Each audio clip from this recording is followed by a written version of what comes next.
কৃষ্ণ একটা রাধা খাতে হবে। আর উচ্ছে গাছটা ভেবে চলে যাচ্ছে, উচ্ছে গাছটা দেওয়ার কারণ হচ্ছে এই দেখ, ফুল গাছগুলো ধরছিল, এই ফুল গাছগুলো ধরতো, আর ছাদের উপরে থাকলে তো সেই তেতে যায় না, ওই জন্য গাছে তুলে দিয়েছে। গাছে বলে এটা কি হয়েছে, ফুটি?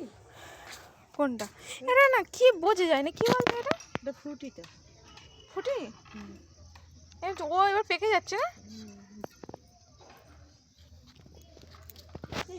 ফোন হাতে পেয়ে খুব তো খুশি আমাদের রোজুর বাবু। ও ফোনে হাতই দেয় না, কিন্তু যখন মামা বাড়িতে আসে তখন একটু একটু নেয়। ওর একটু শখ কিনা একটু ফোনে হাত দেবে, না হাত দিলে যা হয়।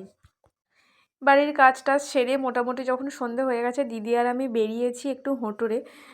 জিজু ওখান থেকে আসবে, মানে বাড়ি থেকে জিজু আসছে, আর আমি আর দিদি গেছি, কিছু কেনাকাটা আছে টুকিটাকি, সেই কেনাকাটার জন্যই গিয়েছিলাম।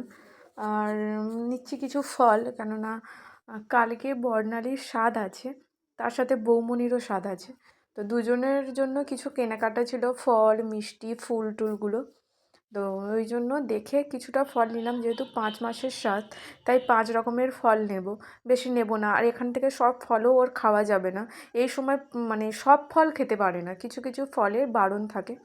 যেমন ন্যাশপাতিটা এখানে দেওয়াই যাবে না, ভেবেছিলাম ন্যাশপাতি নেবো, তারপরে ভাবলাম দিতে পারবো না যখন, ওই জন্য ন্যাশপাতিটা না নিয়ে বাকি আরও 5 রকমের ফল নেওয়া হলো তার সাথে কিছু ফুল, একটু সাজুগুজু না করলে ওর হবেও না, যার জন্য একটু ফুল নিলাম, আর পুজোর জন্য কিছু ফুল নেওয়া হলো।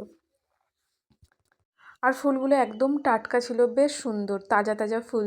তো যাই হোক, দামটাও অনেক চড়া ছিল, সব কিছুর দাম যা চড়া, মানে সবজি থেকে শুরু করে মাছ টাছ সব কিছু, ফুলের দাম আর কেনই বা কম নেবে।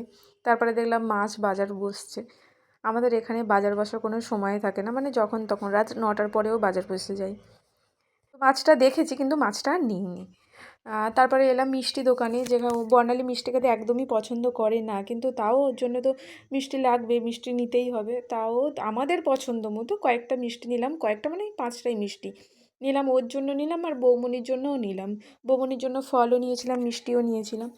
তারপরে ওদের সব কাজ হয়ে যাওয়ার পরে তারপরে ইচ্ছে হলো আমরা একটু রোল খাবো, যার জন্য আমরা দাঁড়িয়ে গেছি স্টেশনের পাশে।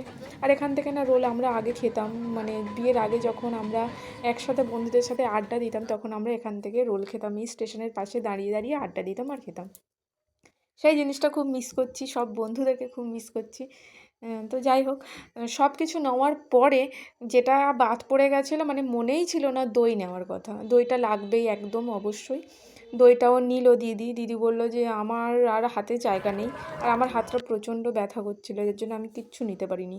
আর ফেরার সময় দেখলাম যে সবজি বসেছে, আমার থেকে চোখটা জিজুর আগে গেছিলো, যার জন্য সবজিও কিছু নিয়ে নেওয়া হলো।